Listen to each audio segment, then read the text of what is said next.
지금 그 검찰 그 특별수사본부가요, 어제 김용현 전 장관을 구속 기소했죠.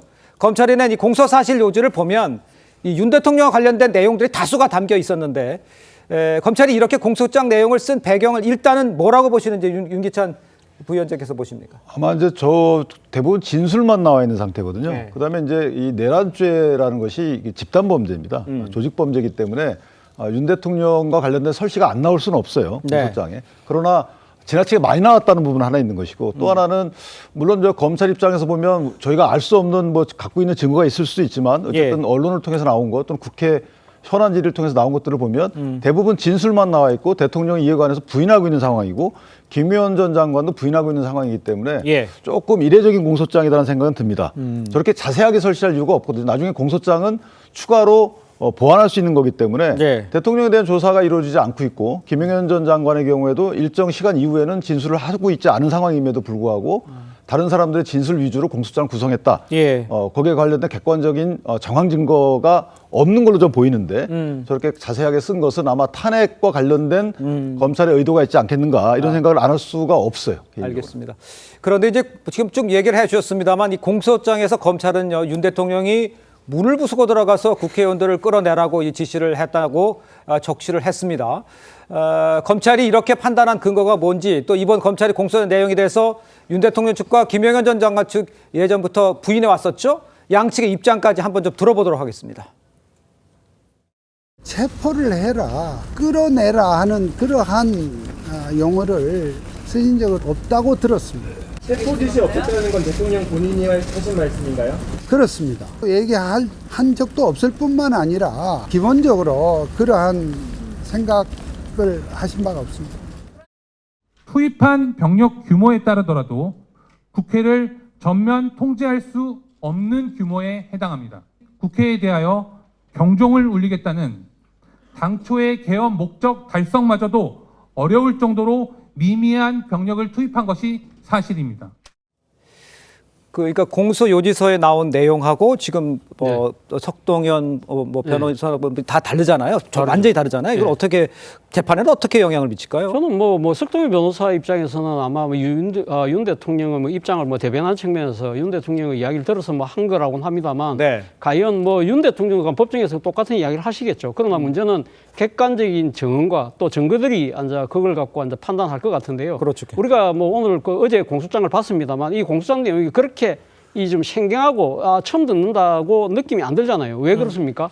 바로 이 비상계엄 실패 돌아간 직후에 열렸던 국회에서 여러 회의에서 정인으로 나왔던 당시 군 지휘관들의 그 일치된 목소리하고 거의 똑같잖아요. 근데 좀 더 충격적인 부분은 총을 쐈으라는 부분이 저는 정말 좀 경악스러운데요. 그 부분은 아마 당시 입장에서는 아마 군지인관들 입장에서도 이것이 국민에게 미치는 영향이 워낙 크기 때문에 말을 안 했던 것 같고, 이러한 부분들이 아마 검찰의 지금 그러니까 이 조사 과정에서 또 본인이 지금은 당시는 이 직을 그대로 유지하고 있었지만 지금은 직을 상실한 상태, 그리고 또 인신이 구속되어 있는 상태이기 때문에 아마 자포자기 심정에서 모든 걸 다 이야기하고 있는 것이 아닐까라는 생각이 들고, 이러한 부분들이 한 명의 주장이 아니라 여러 사람의 주장이라고 한다면 그건 객관성과 타당성을 가지는 것은 아닐까요? 그렇다고 한다면 저는 윤 대통령 입지는 점점 더 줄어들 수밖에 없고, 그런 상황이라고 한다면 국민의힘이 좀 더 선제적인 조치를 할 필요가 있다는 생각이 듭니다. 저는 이게 이제 사실은데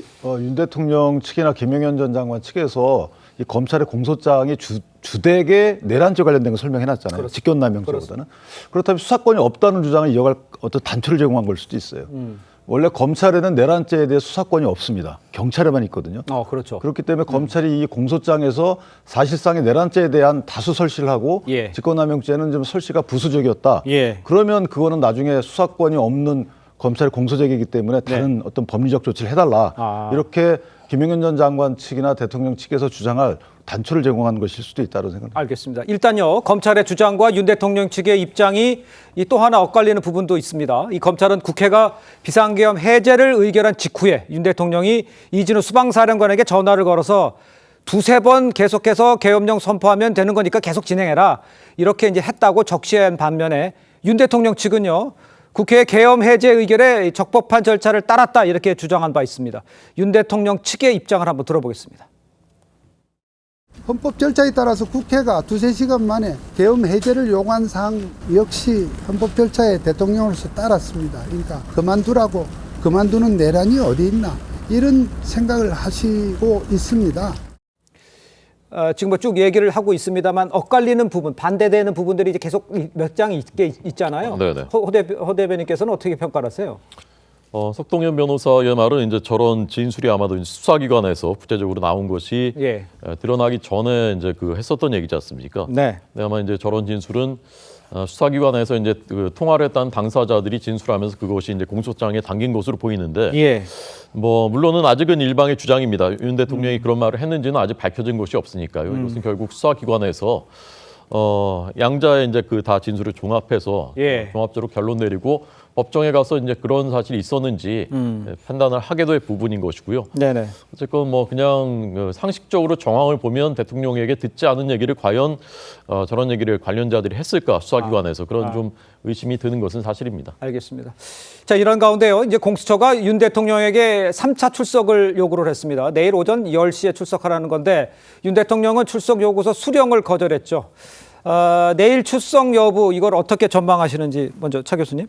글쎄요, 뭐 이번 뭐 이 출석 요구도 저는 불응할 가능성이 높지 않을까 하는 생각이 듭니다. 뭐 본인 입장에서는 뭐 여러 법률 대리인을 통해서 이야기했지만 예. 본인 입장에서 당장 발등에 불은 일단 이 탄핵 심판에 대한 걸 더 집중하고 싶다는 거잖아요. 예. 그리고 내란 수사 부분은 좀 이따가 해라는 뭐 그런 입장이기 때문에 예. 그런 입장이 그대로 견지된 상황이기 때문에 아마 저는 불응할 가능성이 높고 문제는 이 3차 불응했을 때 공수처가 과연 어떻게 할 것이냐의 부분인데 과연 체포영장을 청구할 수 있을지 그게 아마 가장 큰 관건이 되지 않을까 생각이 듭니다. 체포영장 청구 같은 경우에는 윤기찬 변호사께서는 어떻게 보세요? 청구할 가능성이 크죠. 그런데 문제는 이제 청구했을 때 법원에서 만약에 기각되거나, 근데 기각하는 사유 중에 이제 그 수사권과 관련된 언급이 있게 되면 치명타를 입죠. 예를 들면 지금 공수처의 경우에도 내란죄에 대한 수사권은 없습니다. 네. 그렇기 때문에 만약에 공수처가 체포영장을 청구했는데 수사기관 해당 그 수사기관에 수사권이 없다라는 설치가 나오게 되면 예. 그럼 공수처도 사면 초과이기 때문에 아마 그런 측면에서 영장 신청을 아마 좀 고민할 부분이 없지 않아 있다. 원칙대로라면 사실은 일반 범위의 경우에는 이제 3번 불출석하면 체포영장 청구하는 경우가 많이 있어요. 근데 현직 대통령의 신분이고 대통령에 대한 혐의가 이 공소장 검찰에 나와 있지만 예. 대통령을 사실 조사를 안 한 상태잖아요. 예. 그다음에 조사를 안 받겠다는 것이 아니고 뭐 어떠한 상황이면 조사를 받겠다라는 입장이기 때문에 그런 것들이 과연 정당하지 않은 출석 불응이냐 이거에 관련된 해석 여지가 없지 않아 있습니다. 그래서 고민을 많이 할 것 같다. 그러나 경찰에서 공수처로 사건을 넘긴 배경은 체포영장이거든요. 예. 경찰에서 체포영장을 검찰이 신청하지 않고 공수처에 신청할 수 있는 권한이 없어요. 예. 공수처는 할 수가 있거든요. 그렇기 때문에 그런 이제 이첩 과정을 본다 그러면 영장을 염두에 둔 이첩이기 때문에 아마 영장은 청구 가능성이 저는 개인적으로 좀 더 높지 않을까 이런 생각이 알겠습니다. 만약에 뭐 영장 청구가 돼서 발부가 받아서 뭐 경호처하고 뭐 이렇게 맞서는 상황 이런 것도 상상할 수가 있는 겁니까? 어떻게 됩니까? 그 부분도 이제 뭐 법률가들마다 의견 견해가 다르던데 영장이 그 체포영장이 있더라도 진입을 해서 대통령의 소재를 그 찾기 위해서는 또 압수수색 영장이 또 있어야 된다 별도로. 예. 근데 압수수색 영장 집행하려면은 그 해당되는 곳에 책임자의 또 허가가 있어야 되는 것이고. 네. 그래서 그것이 집행될 수 있는지 실효성 그 여부. 그다음에 체포영장이 발부가 되더라도 시한이 48시간이 그다음에 구속영장 청구해야 되는데 예. 구속영장도 10일이란 말이죠. 그럼 그 안에 기소를 해야 되는데 예. 대통령을 조사하지 않은 상황에서 지금 기소가 가능한 단계까지 수사가 와 있는가 예. 그 부분도 좀 의문이고요. 그리고 현직 대통령이 지금까지 체포되거나 인신이 구속된 적은 없습니다. 우리나라에서. 그러니까. 박근혜 대통령 파면 이후인 것이고요. 그래서 예. 그것이 과연 국가와 또 국제사회 보기에 그것이 꼭 정말 필요한 것인가 도주의 우려도 없는 것이고 그래서 그런 부분은 좀 숙고돼야 되지 않을까 저는 그렇게 봅니다. 알겠습니다. 근데 제가 말씀드리고 싶은 게 우리 이제 국민의힘에서도 지금 현재 공수처, 검찰, 경찰의 수사 권한과 수사 대상에 대해서 지적하는 부분들이 있습니다.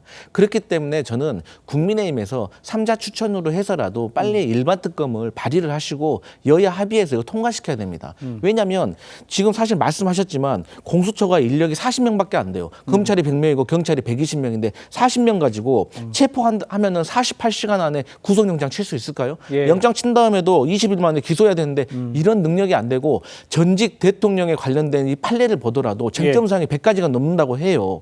그런데 이번에 윤석열 대통령과 관련된 법적 쟁점이 많을 텐데 이걸 객관적인 증거로 공수처가 뒷받침할 수 있을까 의문이 있거든요. 그렇기 때문에 저는 여야가 빨리 합의된 특검안을 발의해서 이 특검에서 좀 해결을 하는 것이 저는 어떨까 그런 생각이 수사를 듭니다. 이뤄내달라는 얘기. 짧게 말씀드리면 뭐 틀린 말씀은 아니에요. 그런데 공수처를 만들거나 수사권, 검찰 수사권 뺏어간 게 누구예요? 일단 그런 문제가 하나 있는 거. 마지막으로 상설특검하고 개별특검을 동시에 또 하는 것도 맞지 않아요. 그것도 예. 정리를 해야 되는 것이죠. 알겠습니다.